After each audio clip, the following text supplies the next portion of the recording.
Hello guys, good evening. So in this lecture we are going to discuss an important topic from some basic concept, that is mole concept.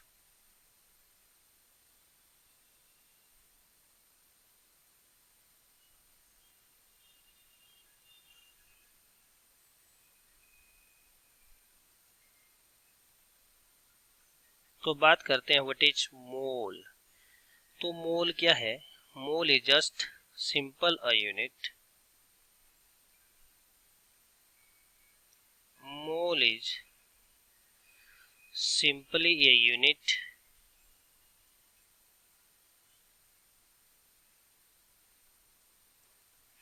to measure entity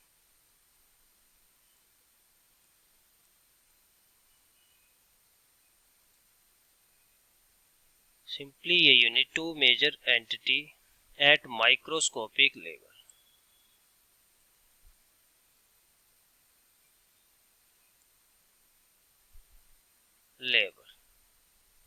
that is atoms, ions and particle molecule. तो मोल क्या है हमारे पास? मोल एक unit है to measure the entity at microscopic level. जैसे for example अगर मैं बात करूं यहाँ पे, फॉर एग्जांपल 1 डजन, अगर हम 1 डजन की बात करें यहाँ पे, तो 1 dozen is equal to collection of 12 object. ठीक है, तो जैसे 1 डजन हमारा क्या होता है? 12 ऑब्जेक्ट का कलेक्शन होता है। इस तरह अगर हम बात करें तो मोल भी क्या है? एक नंबर है। ठीक है, इस तरह अगर हम बात करें तो 1 मोल इज इक्वल टू, ये क्या है? एक नंबर है और इसका वैल्यू क्या? 6.023 इंटू 10⁻23 पार्टिकल। अब ये पार्टिकल क्या क्या हो सकता है हमारा इधर? ये पार्टिकल क्या क्या हो सकता है हमारा यहाँ पे भाई? दिस पार्टिकल, ये हमारा एटम हो सकता है, ये मॉलिक्यूल हो सकता है, ये इलेक्ट्रॉन हो सकता है, ये प्रोटॉन हो सकता है, न्यूट्रॉन हो सकता है। तो ये सब हमारा यहाँ पे पार्टिकल हो सकता है। ठीक है, अब क्या है? ये जो मोल था, it is given by Avogadro.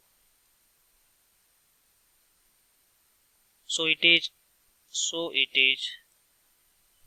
known as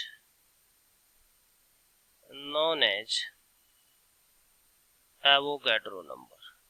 तो इसलिए हम इसको एवोगैड्रो नंबर भी बोलते हैं।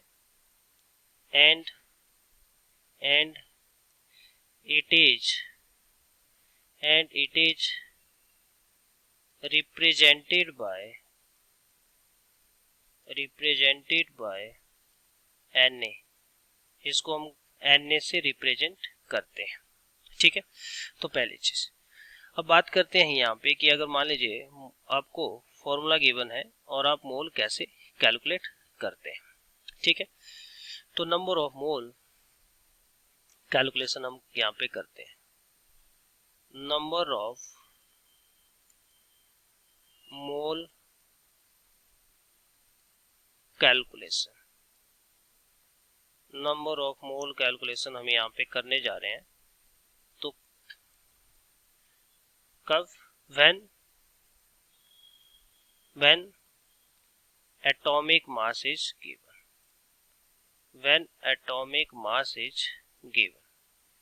जब आपको एटॉमिक मास गिवन होगा तो हम नंबर ऑफ मोल कैसे कैलकुलेट करेंगे?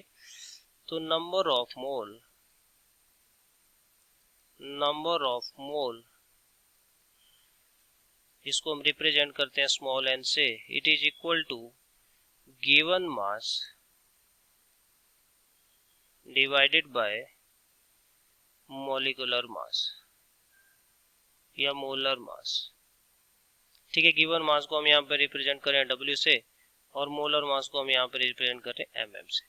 तो नंबर ऑफ मोल कैलकुलेशन का जो फॉर्मूला हमारे पास यहाँ पे निकल के आता है वो हो गया अपने पास given mass divided by molar mass. चलिए कुछ प्रॉब्लम इसमें सॉल्व करते हैं तो ये चीज़ें अपनों को फिर ज़्यादा क्लियर होगी। जैसे कैलकुलेट, जैसे कुछ प्रॉब्लम यहाँ पे सॉल्व करते हैं। जैसे क्वेश्चन नंबर फर्स्ट है मेरे पास, calculate the number of mole, calculate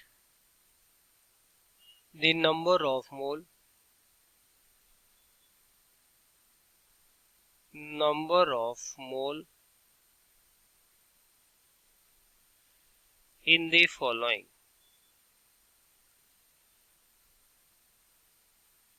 calculate the number of mole in the following.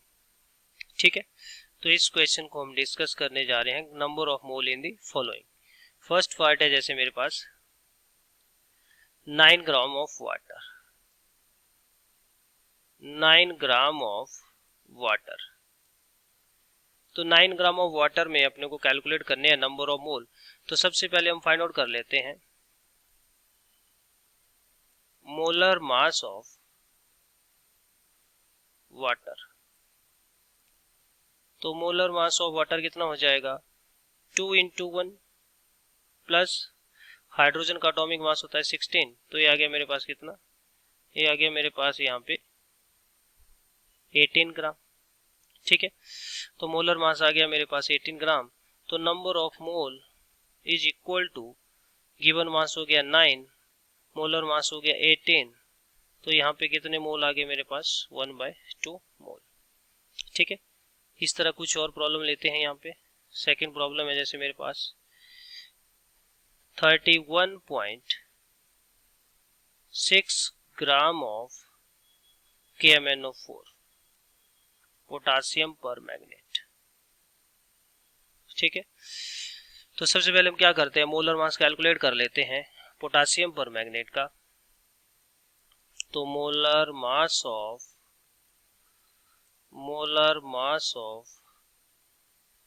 Potassium पर magnet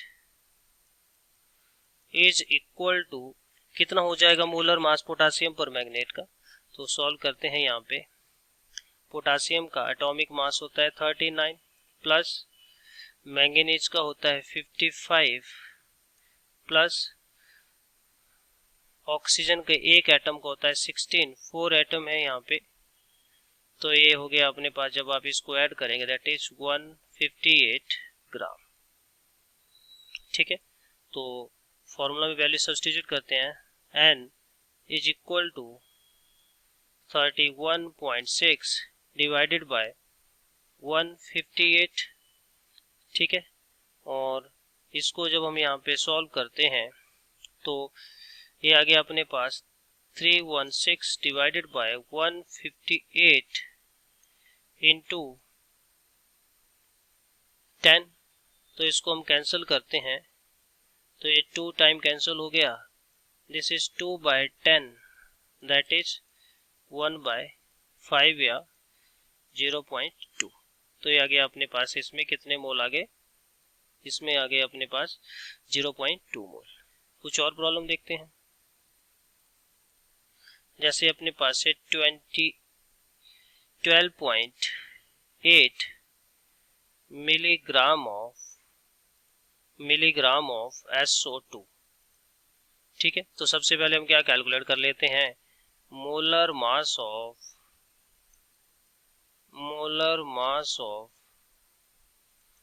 SO2 is equal to, कितना हो जाएगा, सल्फर का एटॉमिक मास होता है 32 प्लस 2 × 16 दैट इज 64 ग्राम। ठीक है, तो यहाँ पे अगर हम नंबर ऑफ मोल कैलकुलेट करें तो 12.8 और मिलीग्राम को ग्राम में कन्वर्ट कर दीजिए, तो 1 milligram is equal to 10⁻³ gram divided by 64।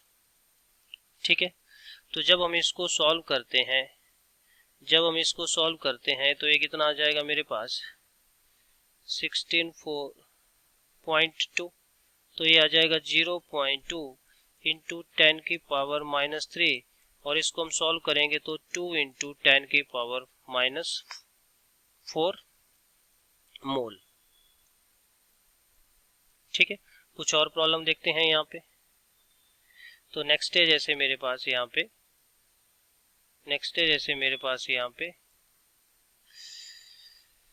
29.4 gram of potassium dichromate K2Cr2O7। तो सबसे पहले हम क्या फाइंड आउट करते हैं यहाँ पे, मोलर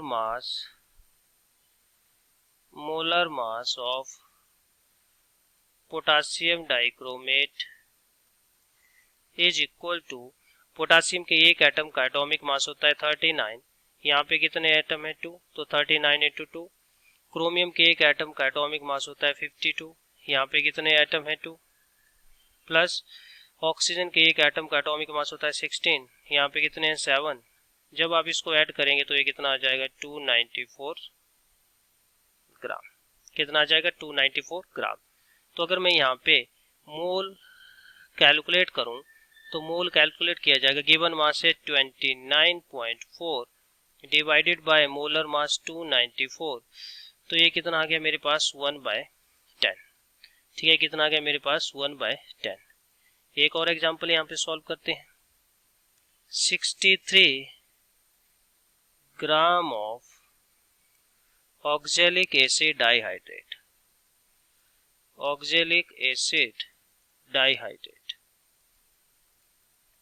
ठीक है, तो फाइंड आउट करते हैं molar mass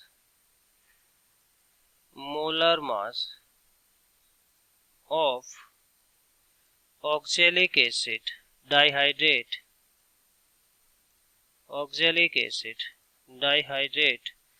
is equal to 2 into 1 plus 2 into 12 plus 16 into 4 plus 2 into 18। तो जब आप इसको कैलकुलेट करेंगे तो दैट इज 126 ग्राम। तो यहाँ से अगर मैं मोल कैलकुलेट करूं तो मोल इज इक्वल